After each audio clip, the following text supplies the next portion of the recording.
January 6th, year 1681. The first documented boxing match in history was organized by Christopher Monk, the second Duke of Albemarle, in England. The contest took place between Monk's butler and his butcher as a form of entertainment. While details about the fight are scarce, this event is often cited as the origin of modern boxing, evolving from bare-knuckle bouts into a codified sport. Boxing at this time lacked formal rules, weight divisions or referees, and matches often continued until one participant could no longer fight. Over the next century, boxing would gain popularity, particularly in England, leading to the creation of the London prize ring rules in 1743, and later the Marquess of Queensberry rules in 1867, which introduced gloves and standardized regulations. The 1681st match symbolized the sport's early roots in informal bare-knuckle competition. Year 1912. Alfred Wegener, a German geophysicist and meteorologist, presented his revolutionary theory of continental drift during a lecture at the Senckenberg Museum in Frankfurt, Germany. Wegener proposed that continents were once joined together in a single supercontinent, which he named Pangaea, and had since drifted apart to their current positions. Wegener's theory was based on multiple lines of evidence, including the jigsaw-like fit of continents, e.g., South America and Africa, similar fossil records across continents, and geological similarities in mountain ranges and rock formations. However, his inability to provide a convincing mechanism for the movement of continents led to widespread skepticism among geologists at the time. It wasn't until the mid-20th century, with the discovery of plate tectonics and evidence of seafloor spreading, that Wegener's theory was vindicated and became a cornerstone of modern geology. His work profoundly changed our understanding of Earth's dynamic nature and continues to influence scientific research today. Year 1929. An 18-year-old Mother Teresa arrived in Calcutta, India, to begin her missionary work among the city's poorest and most marginalized populations. Originally a member of the Sisters of Loreto, a Catholic religious institute, she was initially sent to teach at St. Mary's School for Girls in the city. Over time, Mother Teresa became deeply moved by the poverty and suffering around her, particularly in Calcutta's slums. In 1946, she experienced what she described as a call within a call, which inspired her to leave the convent and dedicate herself entirely to helping the destitute. In 1950, she founded the Missionaries of Charity, a Roman Catholic religious congregation that grew to operate globally, providing care for the sick, homeless, and dying. Mother Teresa's work earned her worldwide recognition, including the Nobel Peace Prize in 1979, and she became a symbol of compassion and selflessness. Her arrival in Calcutta marked the beginning of a lifelong mission that left an indelible impact on humanitarian efforts worldwide. Year 2021.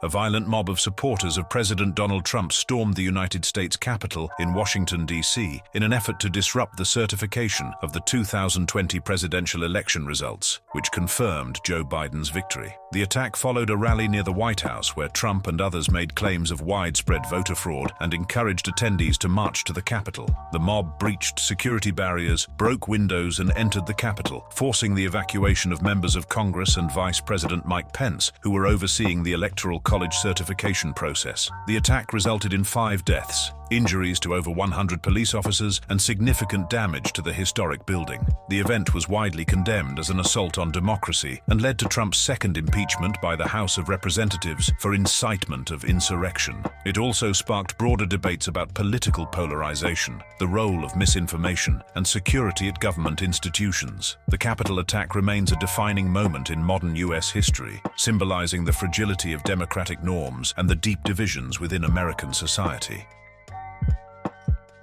January 7th, year 1610.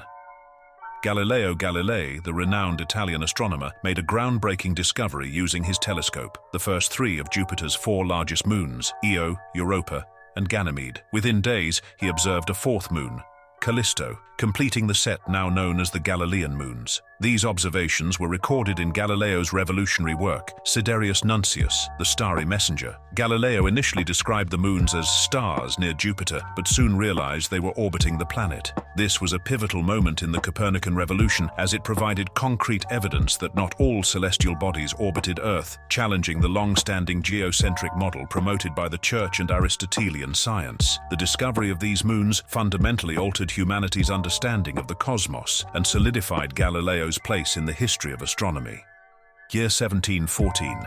Henry Mill, an English inventor and engineer, was granted a patent for what is recognized as the earliest concept of a typewriter. The patent described a machine capable of impressing or transcribing letters singly or progressively, one after another, aiming to produce writing that resembled printed text. While Mill's patent laid the theoretical groundwork for typewriting technology, there is no evidence that a functioning prototype was built during his lifetime. The first practical typewriter would not emerge until the 19th century, with Christopher Latham Sholes developing the QWERTY keyboard typewriter in 1868, which became the basis for modern keyboards. Mill's patent, however, is significant for envisioning a device that would transform communication, making writing faster, more legible, and accessible, thus revolutionizing business, literature, and journalism in later centuries.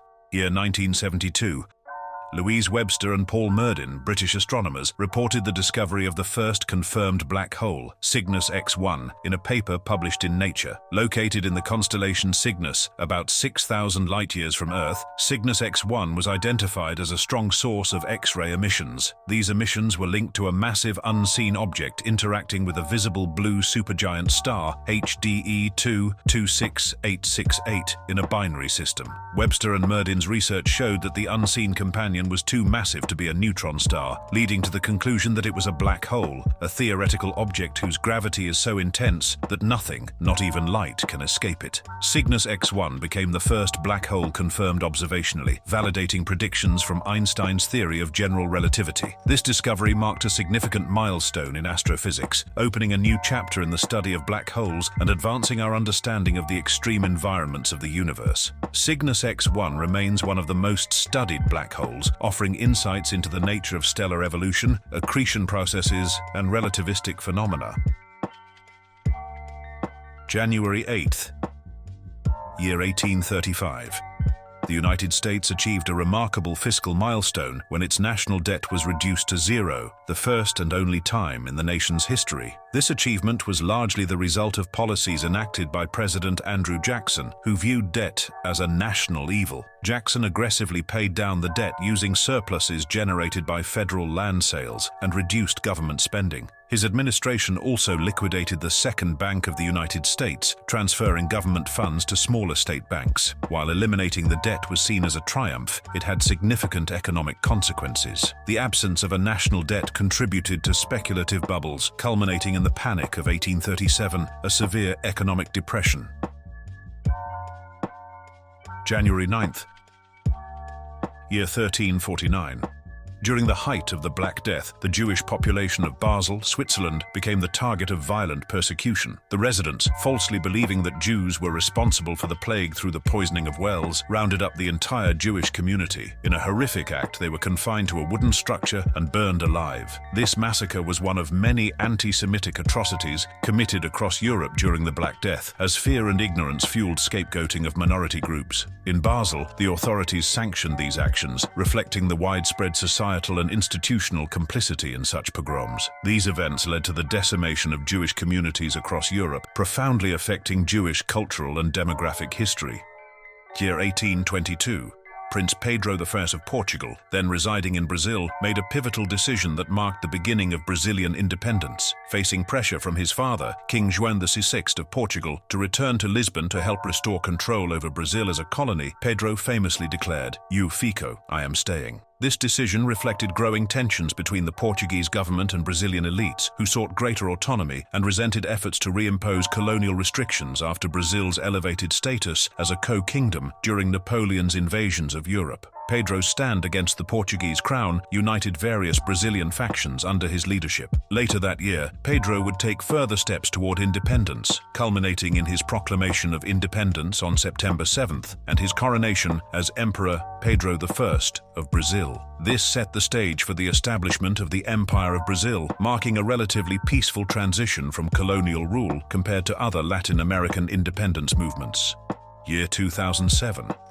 Steve Jobs, CEO of Apple Inc., unveiled the first iPhone during his keynote speech at the Macworld conference in San Francisco. Describing it as a revolutionary device, Jobs declared it a combination of three products: a widescreen iPod with touch controls, a revolutionary mobile phone, and a breakthrough internet communications device. The original iPhone featured a 3.5-inch touch-sensitive screen, a single physical button, and a sleek, minimalist design that became iconic. Its interface introduced multi-touch gestures and the App Store ecosystem, redefining the way people interacted with mobile devices. Despite initial skepticism about its high price and reliance on a virtual keyboard, the iPhone quickly gained popularity, becoming a cultural and technological phenomenon. The launch of the iPhone not only transformed the smartphone industry, but also catalyzed the development of mobile computing, influencing fields like photography, communication, and entertainment. By 2023, the iPhone had become one of the most successful consumer products in history, solidifying Apple's status as a tech leader.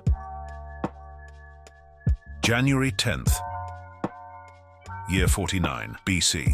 Julius Caesar, then a Roman general, made a fateful decision to cross the Rubicon River with his army, defying Roman law and signaling the start of a civil war. The Rubicon, a small river in northern Italy, marked the boundary between Caesar's province of Cisalpine Gaul and the territory controlled directly by the Roman Senate. By crossing it with his legion, Caesar violated the Senate's decree, forbidding a general from bringing troops into Italy proper. This bold move was accompanied by Caesar's famous declaration, "Alea iacta est," the die is cast, signifying his irrevocable commitment to conflict. The act was prompted by growing tensions between Caesar and the Senate, led by Pompey the Great and his faction, who saw Caesar's rising power as a threat to the Republic. The ensuing Roman civil war ultimately led to Caesar's victory, his appointment as dictator for life, and the eventual transition of Rome from a republic to an empire under his adopted heir, Augustus, also known as Octavian. Year 1920. The Treaty of Versailles officially took effect, formally ending World War I for all combatant nations except the United States, which had not ratified the treaty. Signed on June 28, 1919, the treaty imposed harsh terms on Germany, including significant territorial losses, military restrictions, and heavy reparations. The treaty also established the League of Nations, an international organization aimed at preventing future conflicts through diplomacy and collective security. However, the United States, under President Woodrow Wilson, failed to join the League due to opposition in Congress, reflecting growing isolationist sentiments. While the treaty sought to ensure peace, it left Germany politically and economically destabilized, sowing resentment that contributed to the rise of Adolf Hitler and the outbreak of World War II. The Treaty of Versailles remains a contentious historical document, criticized for its punitive measures and its failure to create lasting stability. Year 1928. The Soviet Union, under the leadership of Joseph Stalin, ordered the exile of Leon Trotsky, a prominent Marxist revolutionary and one of the architects of the Bolshevik Revolution. Once a close ally of Vladimir Lenin, Trotsky had fallen out of favor after Lenin's death in 1924 due to ideological differences and political rivalries with Stalin. Trotsky, a proponent of permanent revolution, opposed Stalin's vision of socialism in one country, which emphasized consolidating socialism within the Soviet Union before supporting global revolution. Stalin, consolidating power, sidelined Trotsky from key positions, expelled him from the Communist Party, and eventually banished him from the Soviet Union. Trotsky was forced to live in exile in various countries, including Turkey, France, and Mexico, where he continued to criticize Stalin and promote his own interpretation of Marxism. In 1940, Trotsky was assassinated in Mexico City by a Soviet agent, marking the culmination of Stalin's efforts to eliminate his rivals. That is all. Thank you for watching, and make sure to like and subscribe to not miss any more days in history.